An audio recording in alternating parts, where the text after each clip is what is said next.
Hello everyone, welcome to my channel. अगर आप हमारे चैनल पे नए हैं तो प्लीज़ हमारे चैनल को सब्सक्राइब कीजिए। सब्सक्राइब करने के बाद इसके साइड में जो बेल आइकन है उस पर प्रेस कीजिए। यहाँ आपको ऑल का ऑप्शन मिलेगा, उस पर सेलेक्ट कीजिए सो दैट हमारे नए वीडियोस की अपडेट आपको मिलती रहेगी। हमारे वीडियोस देखने के बाद उन्हें लाइक कीजिए, शेयर कीजिए सभी के साथ। शेयर करने के बाद प्लीज़ नीचे जाके कमेंट करके बताइए कि आपको हमारे वीडियोस कैसे लगे। Thank you so much.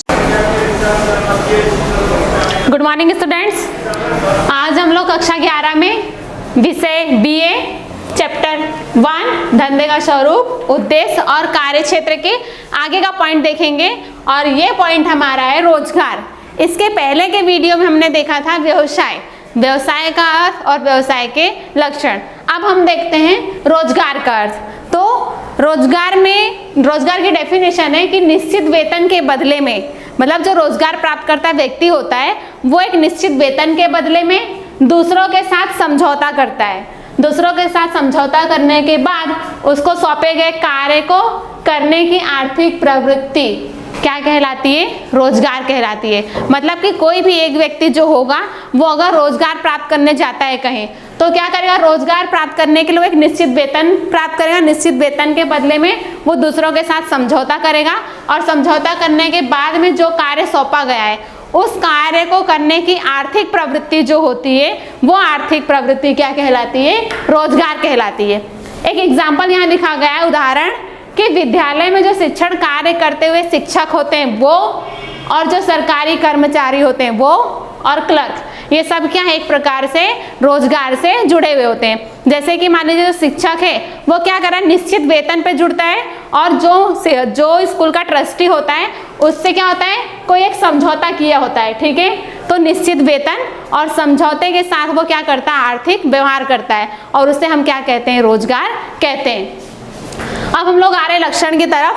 पहला लक्षण है कि रोजगार में शारीरिक और बौद्धिक श्रम के बदले में निश्चित समय पर निश्चित वेतन। अब हम सिर्फ ये नहीं कह सकते कि जो रोजगार करने वाला व्यक्ति होता है वो सिर्फ शारीरिक श्रम ही करता है, ऐसा जरूरी नहीं है। वो शारीरिक श्रम भी करता है और बौद्धिक श्रम भी करता है। शारीरिक श्रम मतलब जैसे जो कड़िया काम करने वाले लोग होते हैं, लेबर होते हैं, या कारखाने में काम करने वाले जो कर्मचारी होते हैं वो क्या करते हैं? शारीरिक श्रम करते हैं, ठीक है। और बौद्धिक श्रम जैसे कि जो लॉयर होते हैं, वकील होते हैं, डॉक्टर होते हैं, टीचर्स होते हैं, सीए होते हैं, ये सब क्या करते हैं? बौद्धिक श्रम करते हैं, ठीक है। तो इसके बदले में निश्चित समय पर निश्चित वेतन मिलना चाहिए, ये पहला लक्षण है रोजगार का। अब दूसरा लक्षण है कि निश्चित वेतन के अलावा अन्य लाभ, कि जो भी अलग अलग क्षेत्र में जो रोजगार प्राप्त करता व्यक्ति होते हैं उन्हें क्या हो रहा है कि निश्चित वेतन तो मिल ही रहा है, लेकिन निश्चित वेतन के अलावा अन्य लाभ, जैसे जो मेडिक्लेम की सेवा होती है,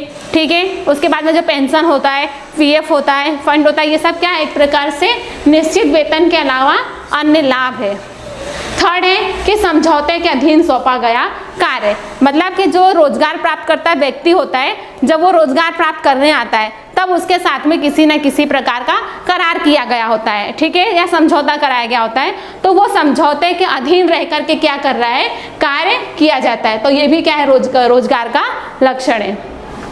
उसके बाद है निवृत्ति और निवृत्ति के पश्चात का लाभ, मतलब कि जो भी सरकारी कर्मचारी होता है या कोई भी ऐसा व्यक्ति होता है जो रिटायरमेंट हो जाता है तो उस टाइम का लाभ निवृत्ति, और निवृत्ति के बाद का लाभ, निवृत्ति के बाद में जो पेंशन आती है वो पेंशन का भी लाभ क्या होता है? रोजगार में व्यक्ति को मिलता है। उसके बाद में प्रावलंबी। अब रोजगार कैसी प्रवृत्ति है? प्रावलंबी है। क्यों? क्योंकि रोजगार में जो प्राप्त करता व्यक्ति होता है वो एक दूसरे के ऊपर क्या होते हैं? डिपेंड होते हैं। तो वो स्वावलंबी प्रवृत्ति नहीं है, प्रावलंबी प्रवृत्ति है। उसके बाद में मालिक और कर्मचारी समझौते के अनुसार नियमबद्ध होते हैं, मतलब कि जो रोजगार प्राप्त करने वाला जो कर्मचारी होता है वो, और जहां वो रोजगार प्राप्त करता होता है, जहां वो कार्य करता होता है, वहां कर्मचारी और मालिक के बीच में जो भी समझौता हुआ रहता है उस समझौते के अनुसार वो क्या होते हैं? नियमबद्ध रहते हैं। उस समझौते के अनुसार ही उन्हें क्या करना है? कार्य करना होता है।